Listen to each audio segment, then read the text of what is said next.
Era hermosa, audaz y completamente intrépida. Chantal Mauduit bailaba con la muerte en las cumbres más altas del mundo y dividió al mundo del montañismo como pocas personas lo han hecho. Apodada la Viuda Negra, los rumores la seguían desde los campamentos base hasta las cimas, que usaba su encanto para escalar, que se atribuía logros ajenos, que sus mayores hazañas no tenían pruebas. Aún así, seguía regresando a los gigantes mortales de 8,000 metros, sin oxígeno embotellado y con una ambición inigualable. Algunos la veían como una pionera, otros como una manipuladora. Y cuando murió misteriosamente en el Dhaulagiri, los rumores se volvieron aún más oscuros. Pero, ¿quién fue la verdadera Chantal Mauduit? ¿Una alpinista heroica o una oportunista envuelta en controversias?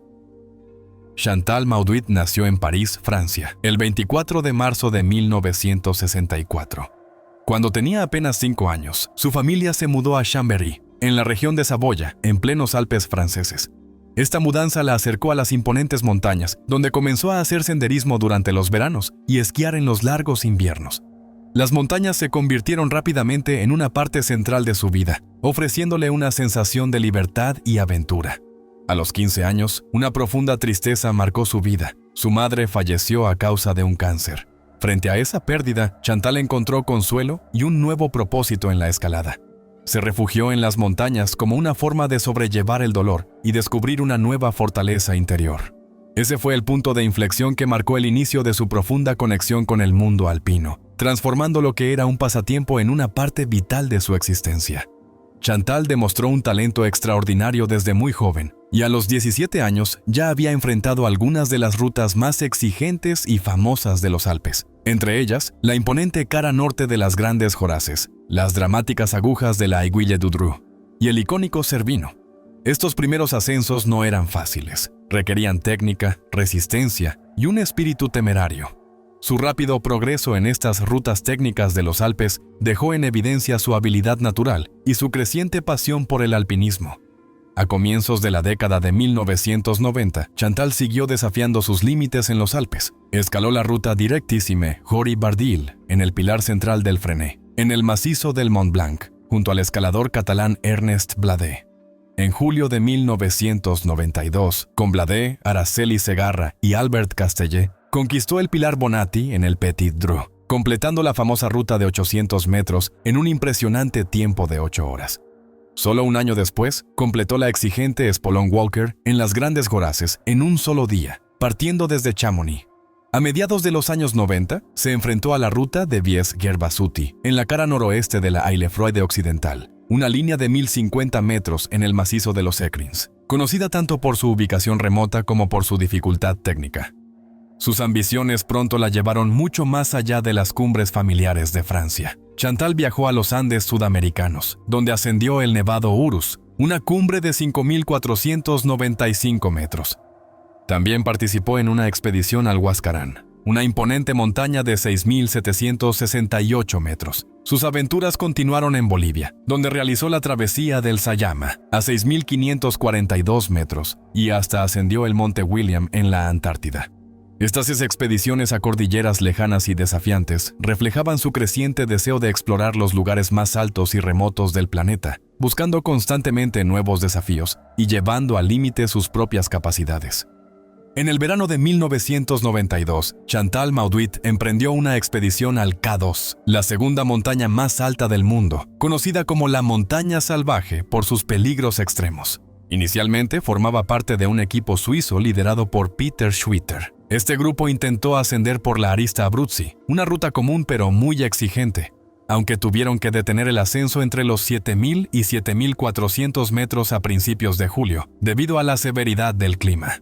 Cuando el equipo suizo decidió abandonar la montaña, Chantal eligió quedarse y se unió a una expedición internacional más numerosa, que incluía montañistas de Rusia, Estados Unidos, Ucrania e Inglaterra.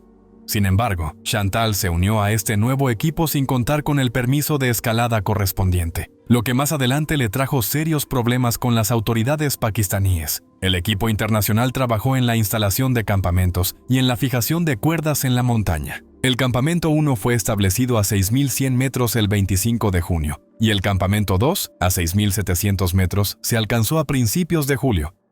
Alpinistas como Thor Kieser, Scott Fischer y Ed Viesturs comenzaron a equipar la ruta hacia el campamento 3 atravesando una sección conocida como la Pirámide Negra. 10 días después, lograron completar este tramo difícil. El clima era muy inestable y desafiante. Breves momentos de buen tiempo eran rápidamente reemplazados por intensas nevadas y vientos fuertes. El 3 de agosto de 1992, Chantal Mauduit hizo historia. Alcanzó la cima del K2 sin utilizar oxígeno suplementario. Fue un logro monumental que la convirtió en la cuarta mujer en el mundo en pisar la cumbre del K2. Sin embargo, luego del éxito le esperaba un descenso aterrador que estuvo a punto de costarle la vida. Una feroz tormenta azotó la montaña cerca del campamento 4, a unos 8,000 metros de altitud. Durante ese descenso angustiante, Chantal sufrió de ceguera por nieve, una condición que le impidió ver. Incapaz de bajar por sus propios medios, quedó completamente varada y en grave peligro. Lo que vino después fue un rescate dramático y profundamente altruista. Dos conocidos montañistas estadounidenses, Ed Viesturs y Scott Fischer, que estaban preparándose para su propio intento de alcanzar la cima, recibieron la noticia de que Chantal estaba en problemas. Valientemente, decidieron renunciar a su sueño de hacer cumbre para ayudarla. Junto con Thor Kieser y Alexei Nikiforov, trabajaron en condiciones increíblemente difíciles para bajarla de aquella montaña peligrosa. Nikiforov, que estaba con Chantal en las zonas más altas, tuvo que convencerla, agotada y desorientada, de que siguiera moviéndose. Lentamente, la fue guiando hacia abajo. Kieser aseguraba las líneas de seguridad, permitiendo avanzar con el menor riesgo posible. Viesturs y Fischer se unieron a ellos más abajo en la montaña, completando el esfuerzo colectivo para llevarla de regreso al campamento base. Todo esto fue realizado sin el uso de oxígeno suplementario. A pesar del acto heroico de estos alpinistas, lo que siguió fue una gran controversia. Chantal Mauduit jamás agradeció públicamente a los hombres que arriesgaron sus vidas y abandonaron sus propias aspiraciones de cumbre para salvarla. En cambio, celebró su ascenso como si el rescate no hubiese ocurrido. Esto generó un profundo malestar en la comunidad montañista, especialmente en Ed Viesturs, quien sintió que Chantal fue ingrata ante una ayuda que resultó crítica para su supervivencia. Este episodio se convirtió en un punto de inflexión dentro del mundo del alpinismo y reforzó la percepción de que, en situaciones de alto riesgo, Chantal a veces dependía en exceso de los demás sin reconocerlo. El incidente en el K2 fue un momento clave que empezó a moldear su imagen pública y a alimentar el controvertido apodo que la seguiría durante el resto de su carrera. A pesar del aluvión de críticas tras el rescate en el K2, Chantal Mauduit no se dejó intimidar. En los años siguientes, continuó con una serie de ascensos audaces. Shisha Pangma y Choyu en 1993, una supuesta ascensión en solitario a Lhotse en 1996, seguida por el Manaslu y el Gasherbrum II.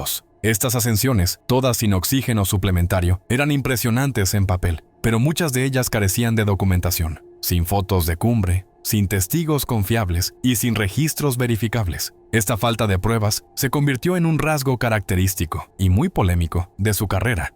A todo esto se sumaba la creciente reputación negativa de Chantal entre sus colegas montañistas. El apodo de la Viuda Negra la perseguía. Según se cuenta, fue un antiguo amante quien lo acuñó, afirmando que usaba a los hombres para que la asistieran en las expediciones y luego los descartaba, tal como lo hace la temida araña después del apareamiento. Aunque el apodo era cruel, reflejaba una percepción ampliamente compartida en el mundo del alpinismo de altura. Expedición tras expedición, varios compañeros de montaña la acusaban de aprovecharse del trabajo ajeno, mientras aportaba poco a cambio. Se decía que frecuentemente dependía de otros equipos para fijar cuerdas, abastecer campamentos y cargar equipo, mientras ella reservaba energías para las subidas a la cumbre. Episodios como su colapso en el Everest, cuando tuvieron que cargarla durante el descenso, o el propio rescate en el K2, reforzaban esa imagen. Algunos críticos fueron aún más lejos. Difundieron rumores dañinos, insinuando que Chantal utilizaba su encanto o flirteo para obtener ayuda de los alpinistas hombres. Circulaban susurros que sugerían que había intercambiado intimidad por favores logísticos en expediciones. Aunque nunca hubo pruebas concretas que respaldaran estas afirmaciones, los rumores fueron persistentes y dañaron seriamente su reputación. Sin embargo, Chantal también tenía defensores. Amigos cercanos y compañeros de expedición aseguraban que era juzgada con una vara distinta por ser mujer y que se le criticaban comportamientos comunes en el montañismo de élite, como usar cuerdas fijas o beneficiarse de la logística compartida. Señalaban que la mayoría de los escaladores dependen de infraestructuras montadas por otros y que la dinámica de los equipos en altura nunca es tan clara como las acusaciones hacen parecer. Aún así, la controversia no la abandonaba. Su supuesta ascensión en solitario al Lhotse en 1996, que, de ser cierta, habría sido un logro histórico, generó una ola de escepticismo. No hubo fotos de la cumbre, no hubo datos de GPS, ningún testigo la vio llegar a la cima. Incluso Ed Viesturs, el mismo hombre que había arriesgado su vida para rescatarla en el K2, expresó públicamente sus dudas. El hecho de que su ascenso coincidiera con la tragedia del Everest de 1996 solo aumentó el escrutinio. Algunos la acusaron de haber pasado muy poco tiempo en la montaña como para haber alcanzado realmente la cumbre, aunque unos pocos defensores argumentaron que sus movimientos coincidían con un intento real de cumbre. 2 semanas más tarde, Chantal alcanzó la cima del Manaslu, nuevamente sin oxígeno, en una ascensión que fue, en general, aceptada por la comunidad, aunque, como muchas de sus otras hazañas, también carecía de una verificación clara. En 1997, sumó a su lista el Gasherbrum II. Aunque estas proezas la consolidaban entre la élite del alpinismo de gran altitud, el patrón seguía repitiéndose: logros audaces, pocas pruebas y un creciente conflicto con sus pares. A finales de los años 90, Chantal Mauduit era una de las alpinistas más famosas y más polémicas del mundo. Admirada por su valentía, su belleza y su ambición, rechazada por muchos por su supuesto oportunismo y sus tácticas cuestionables. Su legado ya era intensamente polarizante, y el apodo de la Viuda Negra seguiría persiguiéndola hasta el final.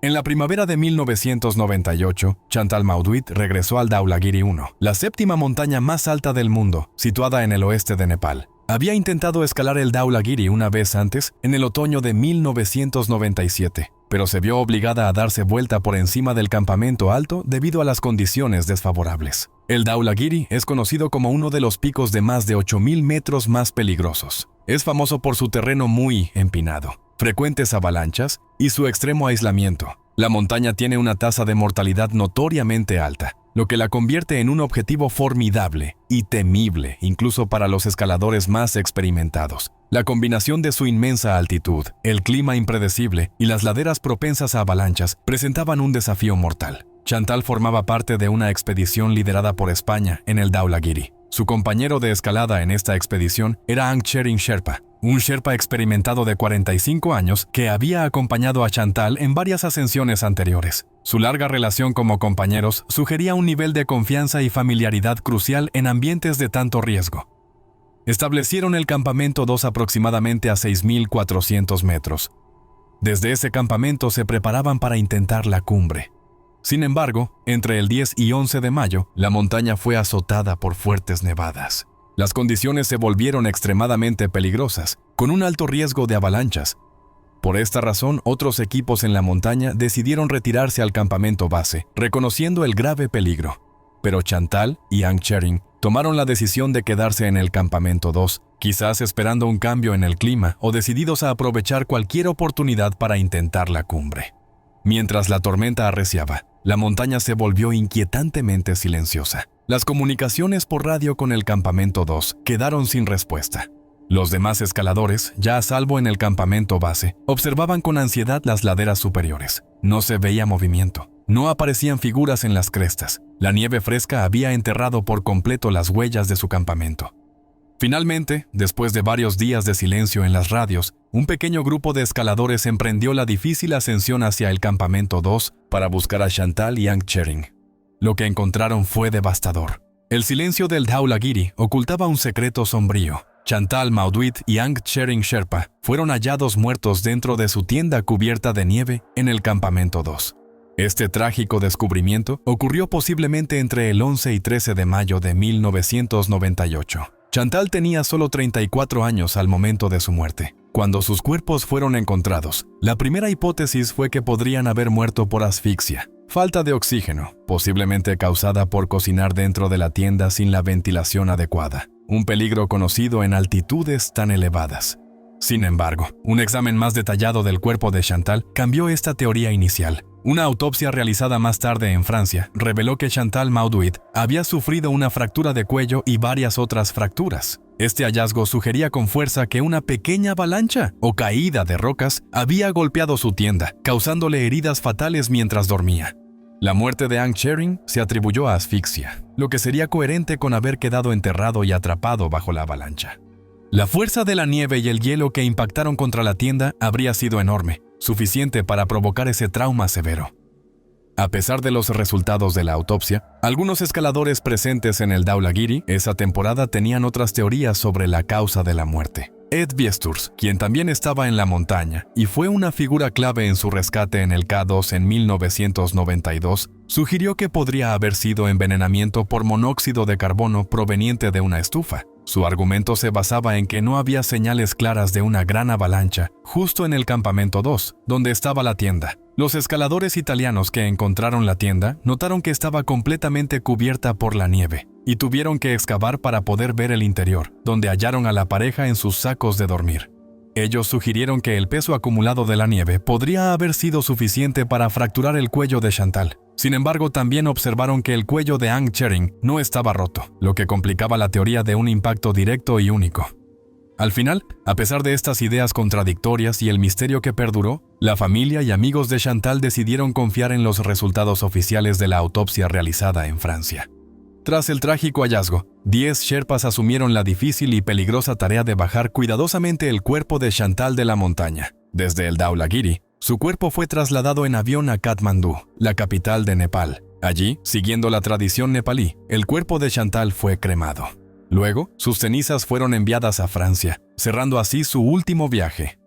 A pesar de las controversias que marcaron partes de su carrera, el récord de Chantal Mauduit la estableció firmemente como una de las alpinistas femeninas de gran altitud más importantes de los años 90. Enfrentó con valentía cumbres extremadamente difíciles, que pocas mujeres habían intentado, a menudo con muy poco apoyo externo. Mientras algunos en el mundo del montañismo cuestionaban sus métodos y sus triunfos, casi nadie dudaba de su coraje y fortaleza. Su ejemplo sirvió de inspiración, impulsando a otras mujeres a perseguir sus propias metas ambiciosas en la montaña.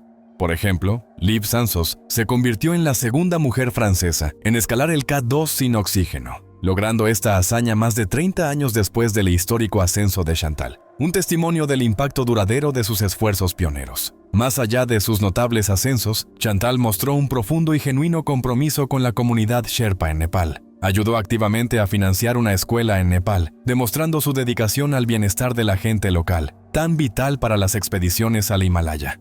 Después de su prematura muerte, sus amigos y familiares crearon una fundación en su honor, llamada la Asociación Chantal Mauduit Namaste. Esta organización continúa su legado de generosidad, ayudando a niños nepalíes necesitados, con especial foco en las niñas y quienes requieren educación. La escuela Chantal Mauduit en Katmandú, establecida por la asociación, ahora enseña a más de 200 niños, ofreciéndoles oportunidades que de otro modo serían inaccesibles. También se creó un fondo para mejorar las condiciones de vida y educación de los hijos de Hank Shearing Sherpa y otros niños de su pueblo, en honor a su compañero de escalada y la comunidad que él representaba.